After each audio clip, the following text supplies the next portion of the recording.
بسم الله الرحمن الرحيم. إنك لا تنادي فهبوا يا بني قومي أسودا أعيدوا للدنا أمجاد عصر وفلوا بالحديد لنا القيود. Let not the believer take the believers out, not to take the hypocrites. Abdullah ibn Ubay and his companion and the disbeliever, look who are they?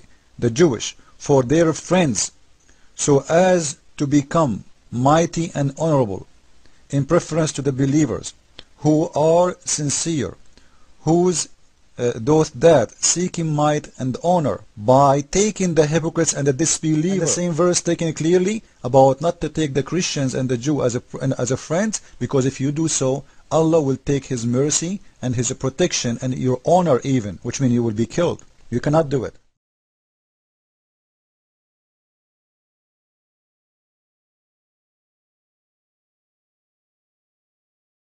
O you who believe, do not take Jews and Christians as patrons, affiliating with them or showing them affection.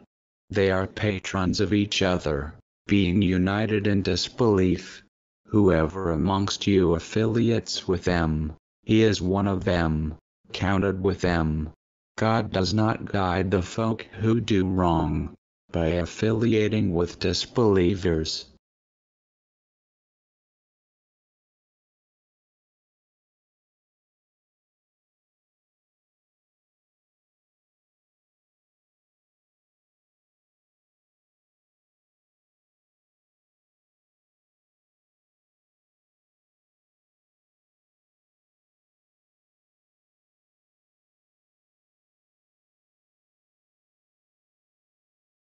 يا أيها الذين آمنوا لا تتخذوا اليهود والنصارى أولياء بعضهم أولياء بعض ومن يتولهم منكم فإنه منهم إن الله لا يهدي القوم الظالمين.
You who have believed, do not take the Jews and the Christians as allies. They are in fact allies of one another, and whoever is an ally to them among you, then indeed he is one of them. Indeed, Allah guides not the wrongdoing people. You should not take Jews and Christians for friends. There is a big mistake here in translation to start with. The Arabic term used in that verse is not friendship, it is to look up to them for protection. And if you look carefully at the verses where it prohibits Muslims from doing that, it is because of negative reasons, including that they mocked your religion. Who in the world in his right mind would go to some, not all, some individuals who mock their faith and say, I would like to make alliance for you to protect. It says a Muslim can get married to a Jewish woman or a Christian woman if indeed they have to fight. I'm not talking about family fights, real fights with blood. How does the Quran allow even marriage which is a more intimate type of relationship? And after all, say it is not because of your wishful thinking or that of the people of the book. Anyone who does wrong will be punished accordingly. So the question of judging people, I said that outright. I said, yes, there are things in the Quran that say what is right and what is wrong in belief and others. But it's not up to us to mistreat people or hate them. The Quran uses the term oftentimes about the brotherhood, even though people might not agree with you. The Prophet of Islam, he is saying it clearly, don't initiate the salam to the Jewish and the Christian. The thing that he referred to in hadith, and this is only one example to show the kind of understanding also of the context of that hadith. So more than once he referred to the Prophet, quoted as saying, don't begin greeting of Jews and Christians. Does he know, Mr. Safa, the background of this? The background is already in the books of tafsir, that some people, among the people of the book, Jews in particular, in Medina, when they came to greet the Prophet, they twisted the word as-salam into another Arabic word, as-sam, which means, instead of peace be with you, death be with you. And the Quran in one verse actually say, when they come to you, they greet you in a way not greeted to by God. So what the Prophet basically told, because he didn't want to come to their level and tell a death with you too. And they twist the word so it sounds like peace be with you. So he said, all right, for them, not for all Jews and Christians all the time, everywhere. He said, for those particular people, if they don't initiate greeting with them, they showed arrogance, they showed assault, unfair assault on Muslims and the Prophet.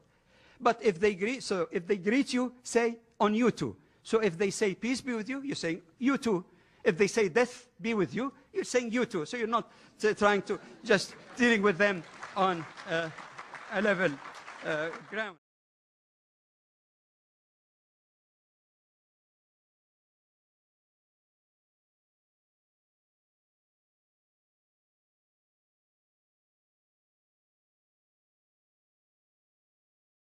A reason even not to take them their supporter. Why?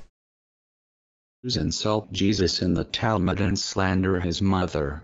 No wonder this hypocrite liar and his likes do not hesitate to declare their supporting to the Zionists, as he is not a true Christian. But after the state of Israel established, now the hate point target Israel, because now Israel is a huge risk for them. So, for us as a Christians, we should support Israel. Even if you don't believe, you believe in Israel or not. This is not an option. Believers in the unity of God should not look towards those that do not believe in Him for help and comfort over their own fellow men. They are more likely to combine together against rather than helping us. This happened more than once in the lifetime of the Prophet and is often repeated again and again in the after ages. Whenever Muslims became weak as a community and fought amongst themselves, most of these men usually align whichever way the wheels of fortune turns. Muslim communities should be self-sufficient in all matters of life, spiritually, financially and militarily. An optimum Islamic creed would be a helper, protector and a giver rather than a taker. The Muslims of Kuwait looked upon others as their protectors and their apathy is for all to see. The Muslims in Bosnia and Kosovo had no one to look upon and they got annihilated before NATO came in. Too little too late. The Muslims of Palestine have no friends in the world against Jews. It's all the weakness of Muslims who ceased to be self-sufficient that they are looked upon as barbarians and terrorists instead of the best of the people in manners and ideology. That's why Islam clearly prohibits forming alliance with the Jews, Christians and other non-Muslims. The only alliance a Muslim is allowed to form is with Allah Almighty, our Prophet peace be upon him. When he lived 1,400 years ago, and the Muslim believers. Islam, however, clearly prohibits forming alliance with the Jews, Christians and other non-Muslims. The only alliance a Muslim is allowed to form is with Allah Almighty, our Prophet, peace be upon him, when he lived 1,400 years ago, and the Muslim believers. What does the Bible say about taking disbelievers as friends?